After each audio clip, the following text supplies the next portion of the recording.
Woo! Right. Hello. What's good, guys? Happy Monday! Happy Monday. So we are here, Katie and I are here today with Robin Bonatesta. We are here to deliver some awesome inspiration and apparently some side ponytail action today. So if anyone wants to join Katie and I and rock in side ponytails, you're welcome to. If you have really short hair, figure it out. Robin, well, you got it on one side. That's true. It's not in a ponytail. We're doing like late 80s here, so Late 80s. if anyone wants to join us. Prepping for my birthday month. This is going to be all about the 80s. Send a picture of your awesome side ponytail if you'd like in the chat. But for real, we're here to talk about, in addition to hairstyles, we're here to talk about hackathons. So we have someone who's hosted many hackathons in her life, Robin Bonatesta, here to chat with us about that. So just to kick us off, Robin, do you want to give us a big picture of like why hold a hackathon? What's the goal? What's the purpose? Totally. So there are many different forms of hackathons these days, but in general, a hackathon is a awesome event where a group of people come together and create and build things that didn't exist before the time frame. And so it typically is built for developers to come together and create stuff with technology. Pretty open-ended. But a lot of like startup weekends and stuff like that have been kind of meshing and blurring the lines between what's a hackathon and what's not a hackathon. So hackathons are for everyone. And like what kinds of hackathons have you held? So great question. I have hosted 6 hackathons now. A few Kent Hackin' Us, which is a general hackathon at Kent State University. Great event coming up in October. Everyone should go. And then I've also hosted a fashion hackathon, also at Kent State University, which was a collaboration between the fashion school and me, being a computer science student as well. And then just recently, this past month, I hosted Hack Cincy, which was a professional hackathon here in Cincinnati for just anyone. That's awesome. Yeah, go ahead. No, I was going to say that. I know for maybe some of the people that are watching this or catch this, they might not know your full history about like the fashion and tech hackathons and stuff. But the one I'm interested in learning about is the one that you just did in Cincinnati as a Venture for America fellow and like trying to figure out what life is like post college and like staying involved in all the really cool stuff you do. I think I would love to hear about that. Yeah, so for context, for anyone who doesn't know me, went to school at Kent State University, which is in Ohio, 45 minutes east of Cleveland. And then I moved after graduation to Cincinnati to work for a fashion tech company as part of Venture for America. Cool program. Go check it out. The applications are open right now. Happy to talk more about that to anyone else. But I moved to Cincinnati, 4 hours away from Kent State. Don't know anyone. I'm not from Ohio. I'm working for a company. When I joined, we were 5 people. So like I'm not meeting a ton of people at work. It's like, it's tough to move to a completely new city and work for a startup. And so I did that, and I was looking for ways to like find the communities like I had joined in college. And so when I was in college, I was running the computer science student organization. I managed a rapid prototyping lab in the fashion school, and I was just constantly surrounded by these really creative people. And then I moved to Cincinnati and realized like those communities don't really exist here. Like they weren't here for me to join. I was going to like meetups left and right for like people in startups, and the people going to these meetups weren't people in startups. And I just was putting myself out there. What a fake out. I just like spent months trying to meet these people, and everywhere I thought I was going was wrong. They just weren't there. Mm-hmm. Cincinnati is a tough city because pretty much everyone who's here grew up here, and so like their high school friends are here, and nobody really left, and nobody really came. So people don't really go to meetups to meet people because everybody already knows each other. So it's a really hard city to be a transplant in, and I think a lot of cities in the Midwest are like that, which is why a program like Venture for Americas was great, but I digress. So I spent, I've been here in Cincinnati for about a year now, and for the first 6 months, I was just trying to find a community of startup people. Mm-hmm. And then about 6 months in, coincidentally, there's a startup Cincy Slack channel, and this one guy joined and was just like, let's set this on fire. And then everybody just started complaining about the startup community. It was the most epic way to do a landscape canvas. I just heard literally all the problems and just heard about what people wanted and what people felt like were lacking and why people don't show up to meetups. And I was like, oh my God, this is gold. So yeah. That went on for a few days. And I didn't say anything because I'm new and I don't know anything. But then after a few days, the topic of hackathons showed up. And so a bunch of these startup guys, old white dudes, were like, oh, talking about University of Cincinnati and nothing cool happens there. And so the student organization hackathon happening at UC was happening 2 weeks later. And so I posted a link to that and I was like, you guys should start by supporting students who are choosing to spend 48 hours without a shower or a bed. Start support. None of you guys are sponsoring them. Go. So I took a group of startup people to go be mentors at that hackathon, and they were all kind of whoa. And around the same time, again, kind of coincidentally, we had a new CTO starting at work, and he has started 3 companies here in Cincinnati. He's gone through some of the accelerators. He just kind of knows everyone. And so he joined and saw me starting to be involved in this conversation, and he just decided we were going to throw a hackathon. And so he threw me in a Slack channel with a bunch of people I didn't know and was like, Robin, what do we do? And I was like, okay, kids, nice. This is what we're going to do. And so we just decided to have a hackathon and see who showed up. And if anyone showed up, see if we could get any sponsorship dollars. And so it's me and 8 guys that I had never met before. And we got a few companies in the area to sponsor. We got the co-working space to give us a space for free. And 50 people showed up. Wow. Yeah. Community, or are you talking 50 people from the Cincinnati area? Or from this startup group? Oh, cool. 50 people, 50 developers showed up. And hacked. We had 11 projects at the end of the weekend. Yeah. Super rewarding. Everybody was just so excited because an event like this didn't exist in Cincinnati. And it was so wild because Saturday night we were running out of food for dinner. And typically in a hackathon, if you run out for food, if you're running out of food, your attendees get very irritable and you're in trouble. And so I'm freaking out because this I imagine it's the same with Red Bull before. too. Yeah. I'm freaking out. I'm like, guys, we need to go get more food. We need to go get more food. And the attendees are coming up to us being like, it's okay. It's thank you for hosting us. Thank you for buying us food in the first place. And I was just completely shocked. How this goes. Right. I was you're supposed to be yelling at me. But they were just so grateful to have an event like that they felt served them, that they went out and got fast food around the corner. They were fine. Do you want to talk about what you learned from Cincinnati, and then just talk a little bit about Can't Hack Enough? Totally. So Cincinnati was a professional hackathon, which is different than a student hackathon.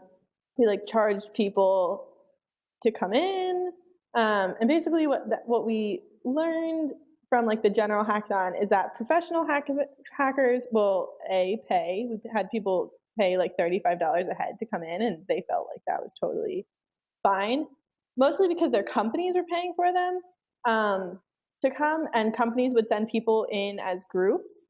So we expected to have this big team formation thing in the beginning and have a lot of floaters, and that really didn't happen. And so that was interesting. And then also, this could just be because it's Cincinnati, and Cincinnati's more southern. It's a small city. It's pretty conservative.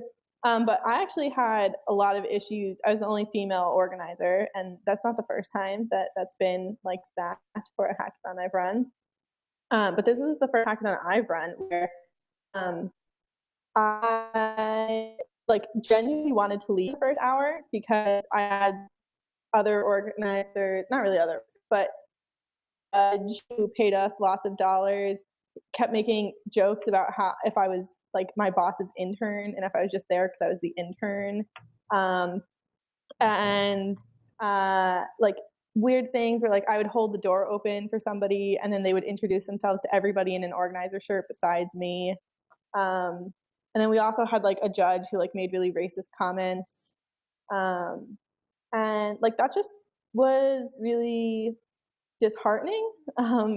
And I just really felt like I really just wanted to go home and not be there because I was like, I don't really want to be hosting this event if I don't feel like I'm part of this community or that I'm respected within this community. And I had a friend there and he was just saying like, the fact that these things are happening means that you have to be at this event even more. We had 50 people and only 2 women and 1 person of color. Like it was tough, but that's also where Cincinnati's at. And so I think like instead of seeing that and being disheartened out of it, I think that means it's more reason for me to be there and be a force. It's cliche to say, but they always say like lead by example. And when you have like forces like that are just like making you not want to be there or making you feel inferior, like you're not like a member of that community, that you're just like there for who knows what, like it really is a sign of like, okay, you have to meet Cincinnati where it is. It sucks that it's there, but like if you're going to be sort of like that beacon of like women in like tech and hackathons and stuff, like if you show up, more women will show up, right? Like if you would have left, would those other 2 women that were there out of those 50 have left? Maybe not. But like, you know, like you have to consider all of those things. And it's easier said than done. Totally. Yeah. So I stayed, and the event got better. Yeah. The event definitely got better as it went on. And I think like the good thing is that I feel I have total faith in like that organizing team. We've talked about it a little bit after the event. We're having like a big like post-event meeting tomorrow. But like I have faith that they all will look out for me and will make changes for the next one, and hopefully we can all learn. But yeah. That's good. It's good to know that you have a team that has your back. How many? I know you said this earlier, but since we're broadcasting, how many are on the organizing team? About 8. It was kind of because it was like the first event, we were trying to see who would actually show up. We had like people sign up that never came. I think I met like 8 or 9 people. So I think that's how many. Cool. And how does that how does this experience, Robin, compare to holding Can't Hack Enough, for example? Yeah. So Can't Hack Enough is is a hackathon that's organized by HackSU, which is a student organization at Kent State University. When I first got to college, I went to a HackSU meeting, and it was like immediately the place I felt the most welcome. Kent is not really like the best computer science school. We have a pretty small computer science department, no engineering school. And so there's just like not a huge tech community to pull from. And so HackSU actually gets like numbers by pulling from non-computer science majors. And so it's actually like a very diverse club, mostly when I first joined. It's changed a little bit since then. But when I got there, like the first people I met were a psychology major and a physics major that were a married couple. Like, I don't know. It just like was the place I felt the most welcome. And so I wanted to be such a part of that. And so they started running Can't Hack Enough. Can't Hack Enough was the first hackathon I attended. And then I eventually took over when the past organizers left. And we just always strived to be, because we had such a small community to pull from, to make other people who weren't from that community welcome. And so Can't Hack Enough has always pretty consistently first-time hackers. We have like 50% of our attendees. It's their first hackathon. We've almost always 50% non-computer science majors as attendees. Is that a goal, Robin? Like, is that a goal, or is that just how it ends up? I think kind of both. I think for Can't Hack Enough, it has to be a goal, because if they want to grow, they're not going to grow by only targeting computer science majors. And they do want to grow because there's more hackathons popping up. And so if they want to continue to exist, they have to grow.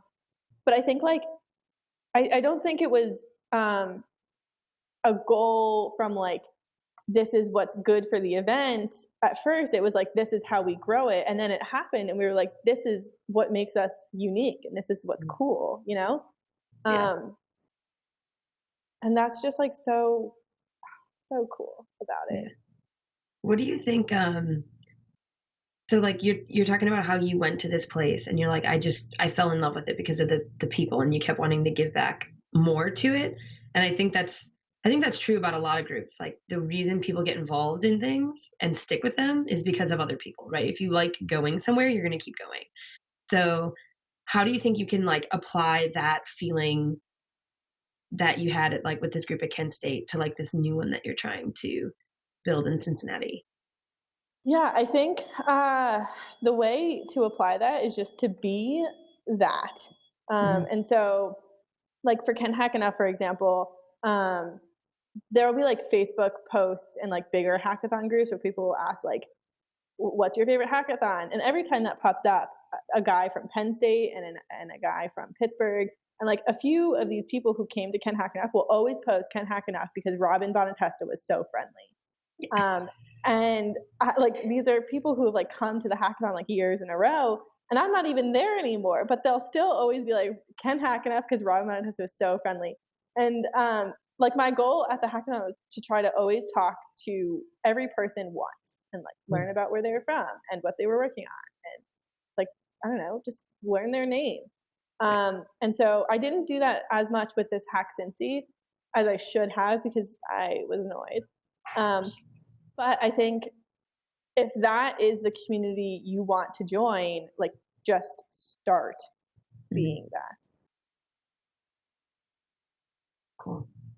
Yeah, that's really great advice because I think, you know, when a lot of our fellows are creating organizations or creating event series, like what are the magic elements, and not even magic, but what are the elements that make people want to keep coming back and keep getting involved? And I imagine that that's a question that a lot of people have of like, how do you get people to want to come back to this again? You know? Yeah. I think you also said something really, that people don't. Literally just. Sorry. Go ahead. Go. I was just going to say, literally just remembering somebody's name from one week to another has been like huge. Mm-hmm. That's what I was going to say. It seems obvious, but you'd be surprised how many event organizers get so caught up in like the logistics of it and they forget to mingle with people. And so then they walk away like not really knowing anybody. But I mean, like, yeah, 50 people might be like hard to like walk around and like remember everybody's name. But the fact that you make a point to just even go say hi and like learn those names, or you remember 5 people's names and those 5 people come back the next time. And then it just like, you know, like naturally keeps growing. And some things that we think might be so obvious are not always just like apparent to other people as something that they should be doing.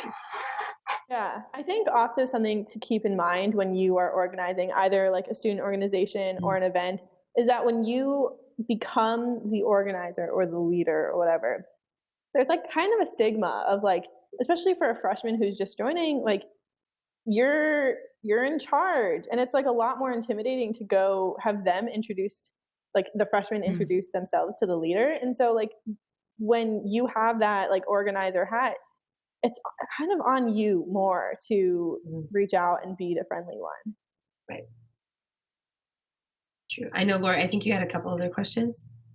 I just was kind of curious, like in addition to what you just mentioned, Robin, what other advice would you give to someone who wants to hold a hackathon at their school? Like, what are some things that you've learned either the hard way or because, you know, you kind of foresaw things happening? Like, what are your top recommendations for people?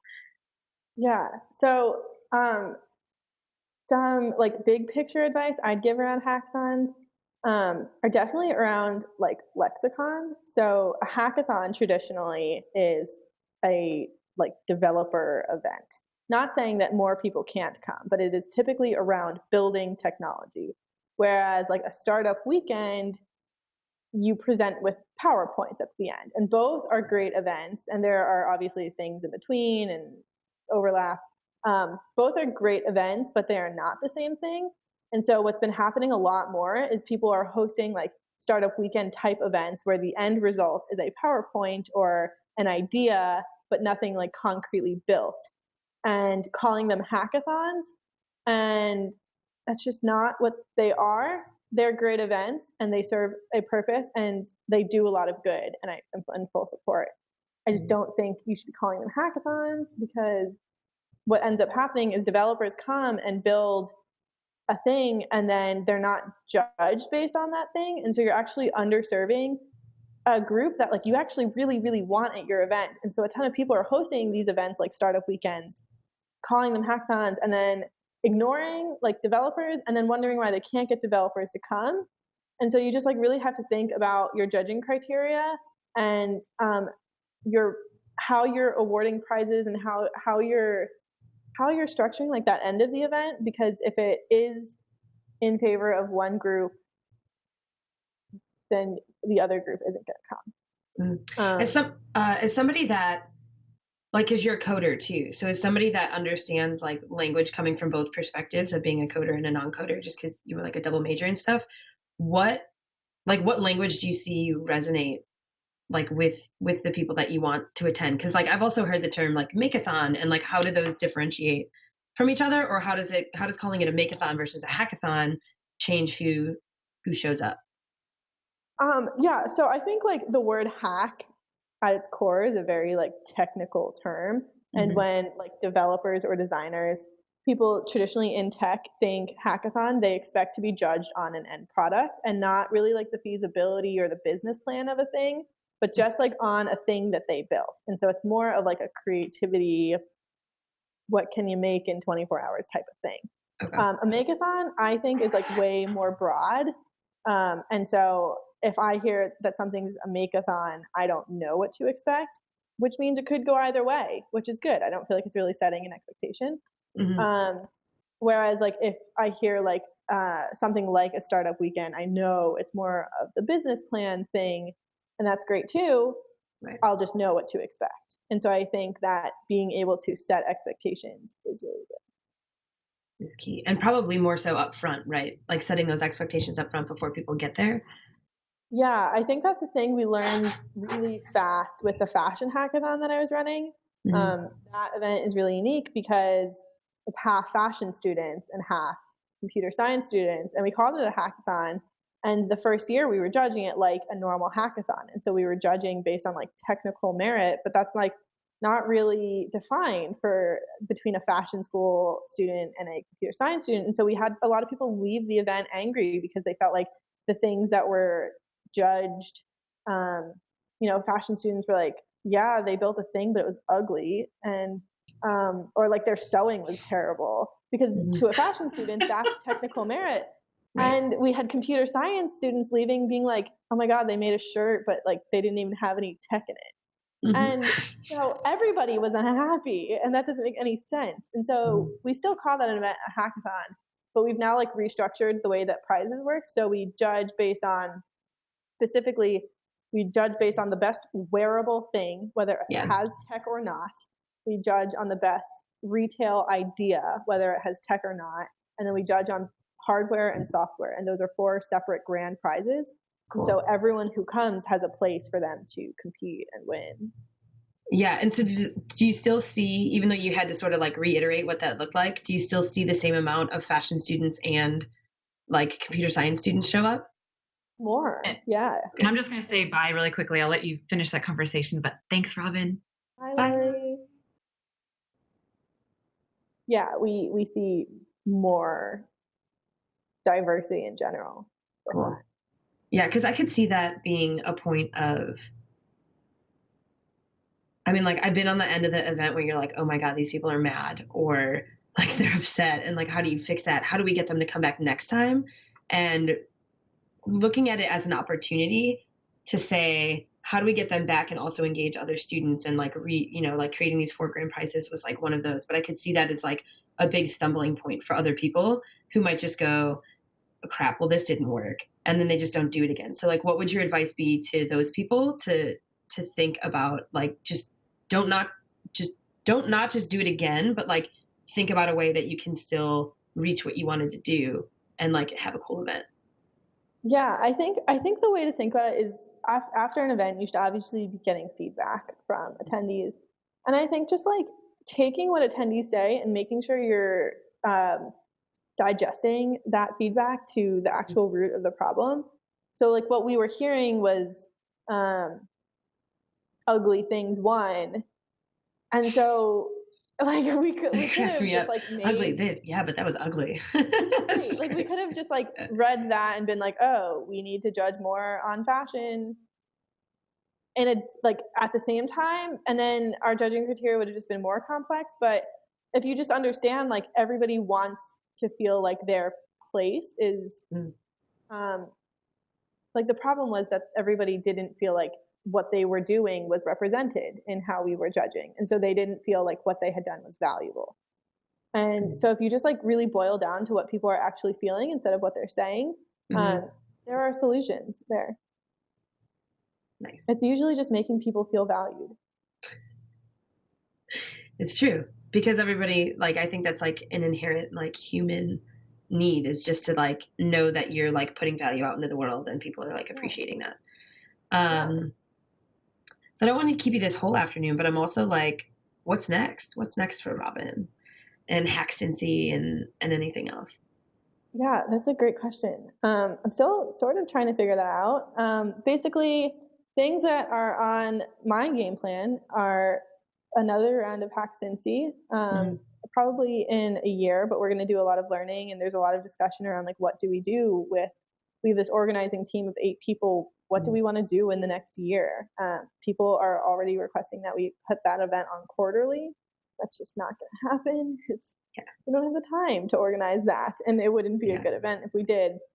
But there's definitely like smaller things we can do in between the year. So I'm doing that. I started a new meetup here for people who work at startups because there wasn't one. And so I get Venture for America to buy people a drink, every few months, and they buy their own drinks when Venture for America can't. But that's been great. And then I'm also starting, there's a new class here at the University of Cincinnati, where it's like a year-long student incubator. They like accept student teens to go through this class for a year, and then they get grant money at the end. So it's like it's essentially being invested in, but without any equity or like ties attached. And so I'm starting to mentor there. Cool. And so I'm just like finding ways to be a professional but still be involved.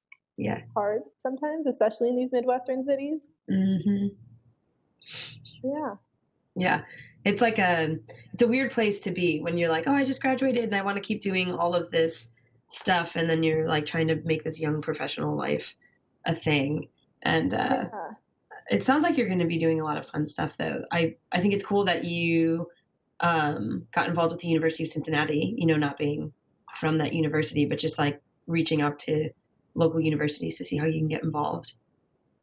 Yeah, it just seems like the low-hanging fruit because it's the ecosystem that I'm most familiar with right now. And I feel like I can provide a lot of value to students in whatever way they want to use me. And so I've just been reaching out to student groups and teachers being like, hey, I'm this stuff and use me as you please. So I've been on panels and, I'm mentoring for this class. It's like a once every other week commitment, which is huge. But I don't know. I just think that UIF doesn't end when you graduate, and you can keep like providing that energy. Yeah, to new communities. Yeah. That's super cool. I'm excited to hear what happens with this startup community that you're starting. Because that'll be you're like, but that'll be that'll be a lot of fun. Is there anything else that you would like to share that I didn't ask you, or? Don't be afraid to reach out to me. If you are doing a new hackathon or a makeathon or a startup weekend or literally anything, and you're like, hey, she might know something, I might, and I'll talk to you about it. Nice. Well, thank you for that. Thanks for hopping on a call with Lori and I. Last week with Megan and Aussie was like this experiment, and you were like, I'll do one. And so I think we're going to try to make this a Monday thing. So if anybody watching is interested in like hopping online with Lori and I to just like talk about something that you're passionate about, that would be really cool. So thanks, Robin. It was good to catch up. Thanks for having me. Yeah, we'll talk soon. Okay. Bye. Bye.